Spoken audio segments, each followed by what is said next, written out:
When growing up, our guest, Andy Pham, confronted the stigma he felt was placed upon young men in the performing arts. He overcame his fear of judgment from his peers and pursued his dreams. Andy's now considered to be a triple threat as a dancer, singer, and actor. We're very lucky to have him here today on the show. We'll also be featuring a very short documentary directed by SAE grad film student Kieran Harris, MS Surfboards. Stay tuned for this week's episode of Showreel.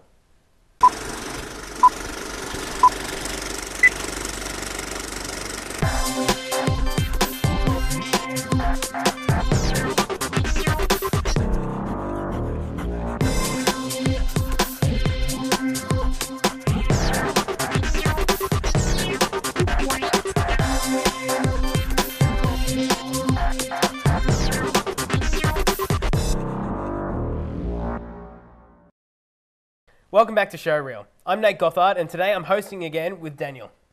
Thanks, Nate. We're also lucky enough to have Andy Pham join us on the show today. How are you today, Andy? I'm good. How are you guys? Tell us a bit about yourself, Andy. Oh God, that's a really hard question. It's very So vague. Tell me something about everything that is you. Well, you're a triple threat. So you're a singer, I like actor, and a that. dancer. So You're like Hugh Jackman. just shorter and Asian and most likely not as talented, but let's hope.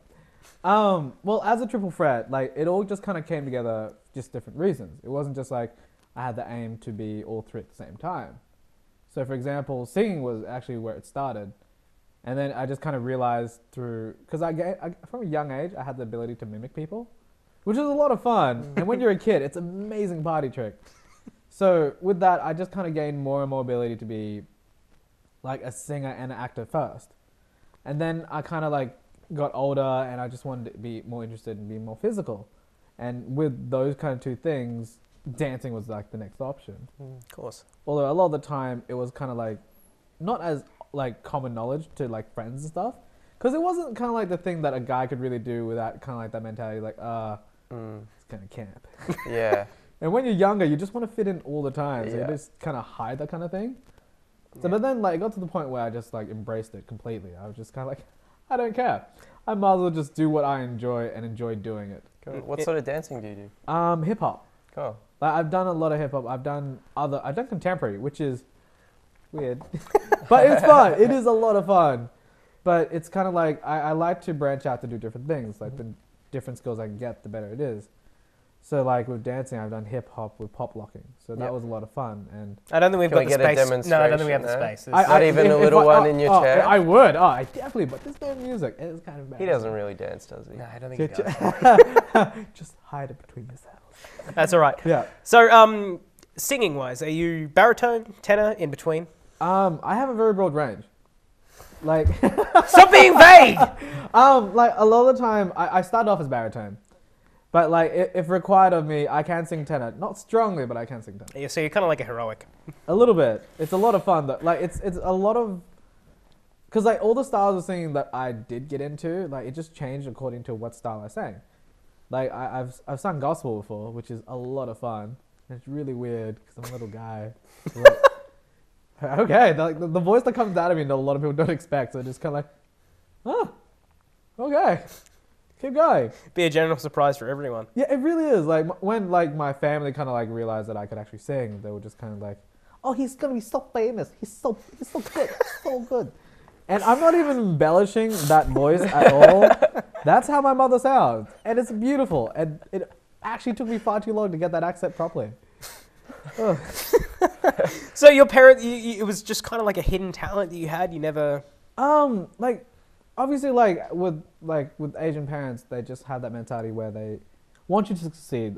A big factor of like a child, well, any really person's worth is like how much they can earn. It's very kind of like, dare I say, like holistic. It's just like, okay, you earn that much, obviously you're more respectable because of that reasoning. And my parents just kind of got to the point where like, you know, as long as you're happy, we don't really care. Wow. Cool. Which is rather fortunate. Kind of getting that at a young age. They're very strict though, like very strict. Yeah, But I still, come from the opposite end where my parents just didn't have too much involvement in general, so I was just free to do whatever, but at the same time, you don't have the nurturing It was like that cracking you a might whip. have had. It was really, Yeah. it was kind of like, it was, I'm glad I had it though, because like, I actually really learned to like respect people and respect myself as well, because Like a lot of the time when, like, because having no direction for me would have just destroyed me. I would have just, just sat in my room and watched movies on repeat on VHS, and it'd just be really depressing. God, that's going back. VHS. Yeah, For those in the audience who actually don't know what a VHS is, we'll put a picture up later. But yeah, like it was just kind of like having like my family encourage me to be more of whatever I wanted to be was probably the biggest encouragement that I had, because a lot of people didn't really have that. So yeah. So let's get on to acting then. Yeah, where did you study? Are you a university graduate or are you one University graduate, but I didn't actually study acting per se. Really? I kind of gained it as like from a young age. I did drama, As we which do. is kind of like a normal thing, and it just kind of came after singing. And like I just enjoyed just being someone else, and actually enjoyed trying to channel another person into like my own mentality. And also with like my ability to mimic people, that's where I gain accents. So I can mimic accents, good or bad. It's actually depending on the person who hears it.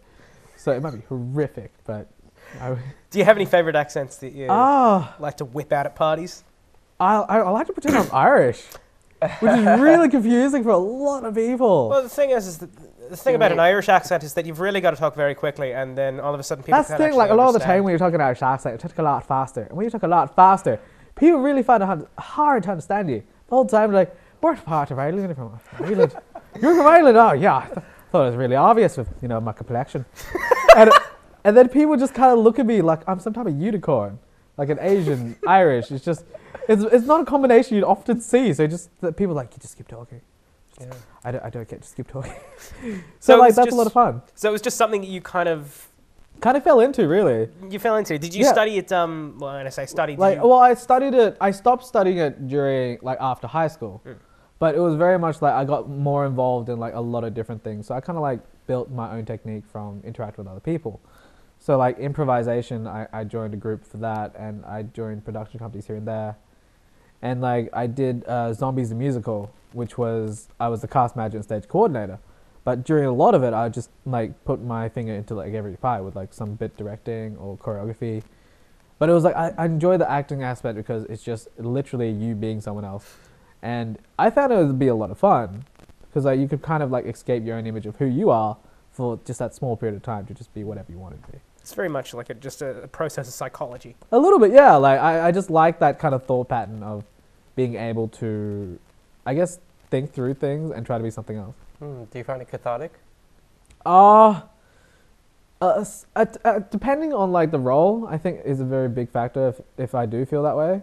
But overall, it's just I think it's more I gain like an intrinsic knowledge of like that mentality. So if I do interact with people who are of essentially like that character, I can actually have empathy for them rather than like that awkward sympathy of like, yeah, I know how you feel, which only just kind of ruins the socializing. All Sorry right. to cut you off. We have to cut you Unfortunately, off we for a have to take a break. Don't go anywhere because we'll be back with more show real soon.